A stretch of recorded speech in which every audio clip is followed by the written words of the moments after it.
BNP নেতা ফজলুর রহমানকে দল শোকজ করেছে। তার একটা বক্তব্য কেন্দ্র করে তিনি বলেছেন যে অন্যদের রেফারেন্স আমি যতটুকু বুঝলাম যে নাহিদ ইসলাম বা সাজিস আলমরা রেফারেন্সে যে 5ই আগস্টে যে অভ্যুত্থান, সেই অভ্যুত্থান হলো জামাত শিবির জড়িত।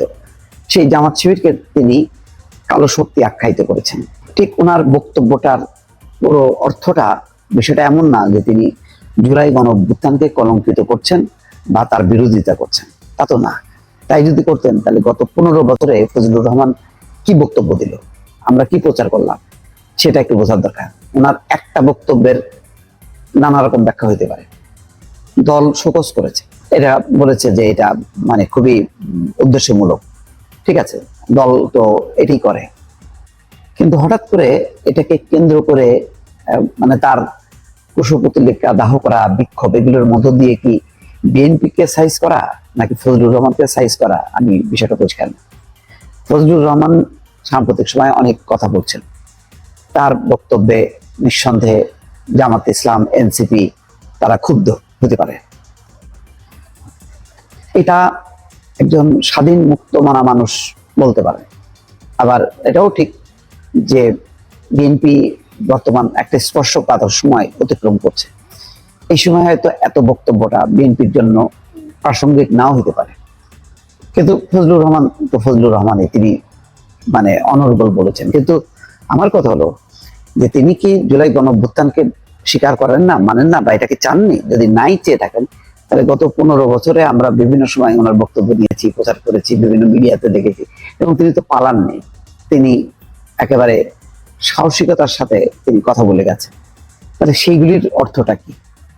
আজকে হঠাৎ করে এই আওয়ামী লীগের দোষর একে ওকে বানানো হয়, আপনার মতের সাথে মিলছে না, আপনি হয়তো আওয়ামী লীগের রাজনীতির কোন একটা অংশকে সাপোর্ট করছেন। ধরেন স্বাধীনতার আগে শেখ মুজিবুর রহমান সম্পর্কে আপনি প্রশংসা করলেন, বাস আপনি হয়ে গেলেন আওয়ামী লীগের দোষর। এই যে তাহলে আপনার ভিন্ন মত থাকছে না, যেই মতের জন্য মত যাতে খোলাভাবে মানুষ তার মত প্রকাশ করতে পারে, সেটার জন্যই তো একটা পরিবর্তন, রাজনৈতিক পরিবর্তন, মানুষের ব্যক্তির স্বাধীনতা, মত মানে কথা বলার স্বাধীনতা, লেখার স্বাধীনতা, মত প্রকাশের স্বাধীনতা, এইগুলি তো গণ অভ্যুত্থানের সাথে যুক্ত। সুতরাং আজকে ফজলুর রহমানের এমন কি বক্তব্য হলো যে কারণে তার বাসার সামনে অবস্থান নিতে হচ্ছে, খবর যেটা বলা হচ্ছে জাগনিউজ24.com যে জুলাই গণ অভ্যুত্থানের সঙ্গে জড়িত আন্দোলনকারীদের কালো শক্তি আখ্যায়িত করায় বিএনপি চেয়ারপারসনের উপদেষ্টা ফজলুর রহমানকে গ্রেপ্তার এবং দৃষ্টান্তমূলক শাস্তির দাবিতে অবস্থান নিয়েছে ছাত্র জনতা।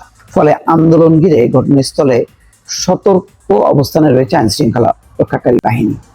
সকালে রাজধানীর সেগুনবাগিচার দ্রুত কার্যালয় সংলগ্ন ফজলুর রহমানের বাসার সামনে বিক্ষোভ চালিয়ে যান তারা।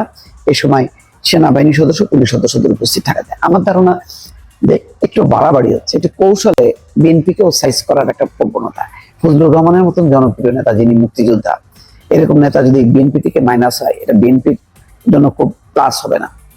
তো বিএনপির ফজলুর রহমানের একটা বক্তব্যকে কেন্দ্র করে ইস্যু করে তাকে আঘাত করে কি আলটিমেটলি বিএনপিকে কি আঘাত করা হচ্ছে কিনা, এটা আমার প্রশ্ন।